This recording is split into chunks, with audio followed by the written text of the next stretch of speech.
Assalamualaikum warahmatullahi wabarakatuh. Apa kabar teman-teman? Semoga teman-teman hari ini dalam keadaan sehat dan bersemangat ya untuk belajar hari ini. Hari ini kita akan belajar pelajaran PLBJ pada bab 11 yang berjudul Bahaya Kebakaran. Tetapi sebelum kita memulai pembelajaran, mari kita berdoa ya, agar pembelajaran pada hari ini dapat berguna dan bermanfaat untuk teman-teman semua. Berdoa dimulai.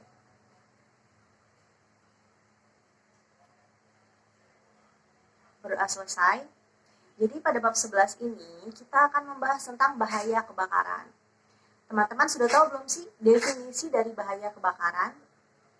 Ya, kebakaran sendiri ialah nyalanya api, baik kecil maupun besar, pada situasi, kondisi, dan waktu yang tidak diinginkan. Nah, biasanya kebakaran ini bersifat merugikan dan susah untuk dikendalikan. Nah, jadi dibutuhkanlah pemadam kebakaran.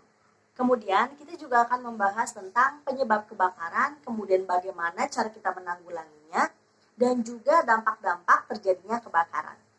Jadi teman-teman, penyebab kebakaran itu ada dua faktor. Yang pertama ada dari faktor alam, dan yang kedua ada juga faktor dari kelalaian manusia itu sendiri.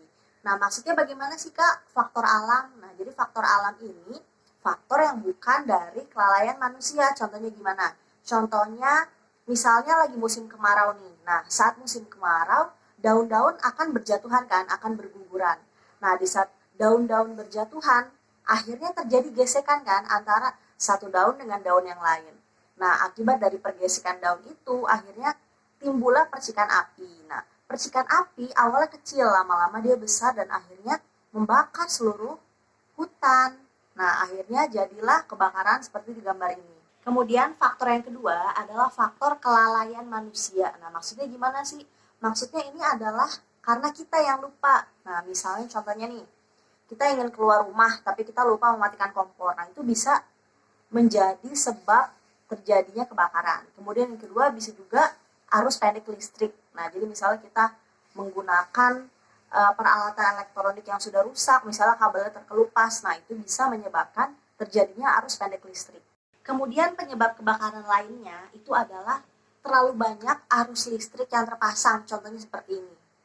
Jadi sebisa mungkin ketika kita ingin menyolok, jangan colok dengan tumpukan yang sebanyak ini ya. Jadi maksimal banget ininya penuh nih di setiap stop kontaknya ini. Nah, jangan sampai terlalu banyak tumpuk-tumpukan ya.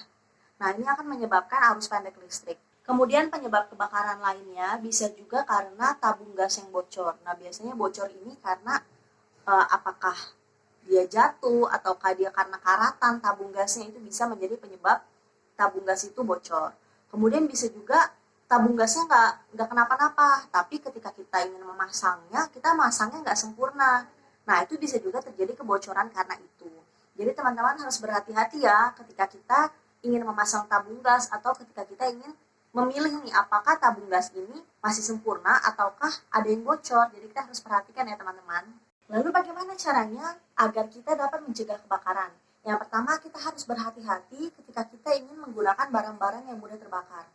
Dan kita juga harus menjauhkan barang-barang tersebut dari kompor atau sumber api lainnya. Kemudian yang kedua, ketika kita ingin meninggalkan rumah, baik itu sebentar apalagi yang lama, kita harus memastikan alat-alat elektronik kita dalam keadaan mati dan juga alat-alat yang menghasilkan panas, baik itu kompor, setrikaan atau yang lainnya itu dalam keadaan mati ya, karena itu juga bisa menjadi penyebab terjadinya kebakaran. Kemudian tips yang ketiga, ketika kita ingin memasang instalasi-instalasi yang mudah terbakar, kita harus memasang benda-benda tersebut dengan standar yang ada. Kemudian ketika kita ingin membeli barang-barang tersebut yang mudah terbakar, seperti selang untuk kompor gas, kemudian kompornya sendiri, kita harus membeli barang-barang tersebut yang sudah punya standar nasional Indonesia. Biasanya dia akan ada logo seperti ini, ada tulisannya SNI.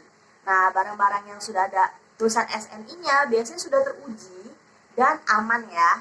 Apa yang harus kita lakukan ketika terjadi kebakaran? Yang pertama, kita tidak boleh panik. Karena ketika kita panik, kita akan bingung apa yang harus kita lakukan untuk kedepannya. Kemudian yang kedua, segera padamkan api menggunakan apar. Nah, apar ini yang berwarna merah seperti ini ya. Nah, ini biasanya ada di gedung-gedung atau biasanya di mall ada ya. Jadi kita harus segera menggunakan ini ketika apinya masih kecil.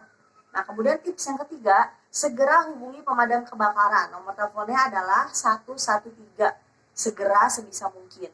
Dan yang paling penting, kalian harus segera menyelamatkan diri. Ini dia gambar pemadam kebakaran di Jakarta. Gedung yang warna biru ini adalah gedung pemadam kebakaran.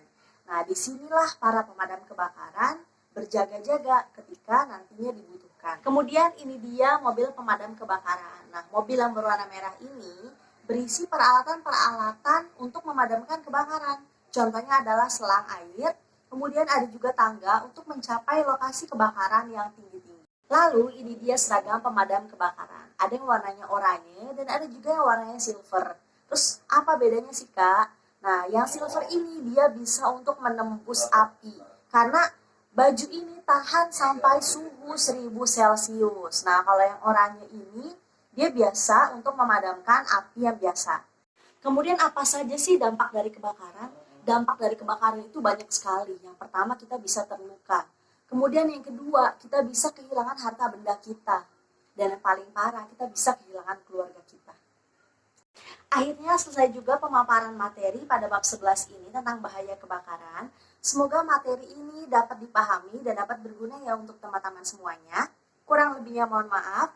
Assalamualaikum warahmatullahi wabarakatuh.